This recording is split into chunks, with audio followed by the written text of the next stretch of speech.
Finally আজকে আমাদের college রাজনীতিমুক্ত হলো। আর আমাদের কলেজে যে হাসিনা আপার দোসর একজন প্রিন্সিপাল ম্যাম ছিল, তাকেও কিন্তু আজকে পদত্যাগ নেওয়াতে ছাত্রছাত্রীরা বাধ্য করেছে।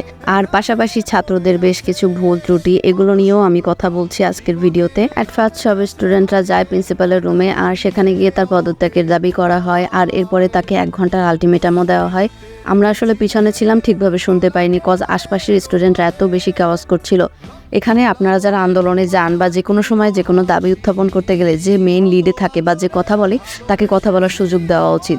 আর আশপাশে যারা এই যে কান ফুসফুস করে না, আর হুটহাট একটা স্লোগান দিয়ে বসেন, এগুলো আসলে উচিত না। যে ম্যামের সাথে কথা বলছিল তাকে সুন্দরভাবে কথা বলতে দিলে বিষয়টা হয়তো আরও সুন্দর হতো। তো যাই হোক, এরপরে আমরা চলে আসি তার রুম থেকে। আর রুম থেকে চলে এসে আমরা নিচে অপেক্ষা করি 1 ঘন্টার জন্য। আর 1 ঘন্টা পরে কিন্তু আমরা আবারও ওখানে যাব।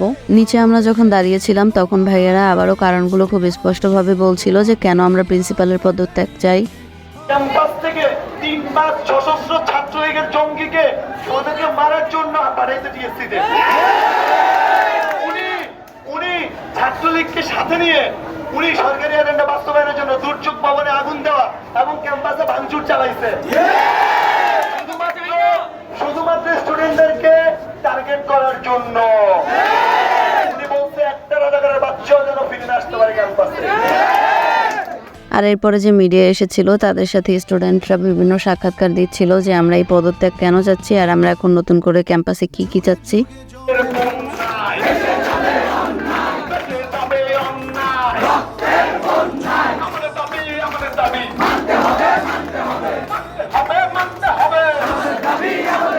যেহেতু প্রিন্সিপালকে 1 ঘন্টার আলটিমেটাম দেওয়া হয়েছিল, সে কিন্তু তার নির্ধারিত টাইমের ভিতরে তার পদত্যাগ পত্রটি দিয়ে দেয়। পদত্যাগের পর তো আমরা বেশ খুশি, কিন্তু এরপরে শুরু হয়ে গেল আরেকটা ঝামেলা। সেটা হলো সমন্বয়ক আর সাধারণ শিক্ষার্থীদের ভিতরে ঝামেলা।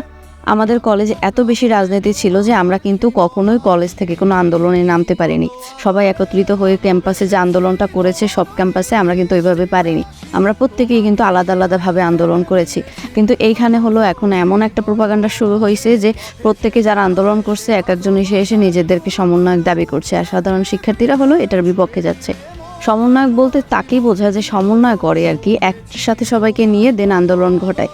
কিন্তু এখানে কিন্তু আমাদের কলেজে এমন কেউই ছিল না সমন্বয়ক হিসেবে, কারণ তারা একসাথে কাউকে একত্রিতও করেনি আর ওইভাবে কোনো আন্দোলনও হয়নি। তাই আমাদের কলেজে কিন্তু সেই হিসেবে কোনো রকমের সমন্বয়ক নেই।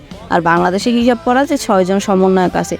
এছাড়া যারা যারা নিজেদেরকে সমন্বয়ক দাবি করছে তারা কিন্তু আসলে কিছুই না। আমি এখানে সবার জুনিয়র, কজ আমি সবে ফার্স্ট ইয়ারে পড়তেছি, কিন্তু এখন স্বাধীন দেশে যেহেতু আছি আর আমাদের সবার বাক স্বাধীনতা আছে, সেই হিসেবে আজকে আমি কথাগুলো বললাম। এখন আমার কলেজের সিনিয়রদের প্রতি আমার এইটাই আহ্বান থাকবে যে তারা যেন রাজনীতি মুক্ত ক্যাম্পাস রাখে।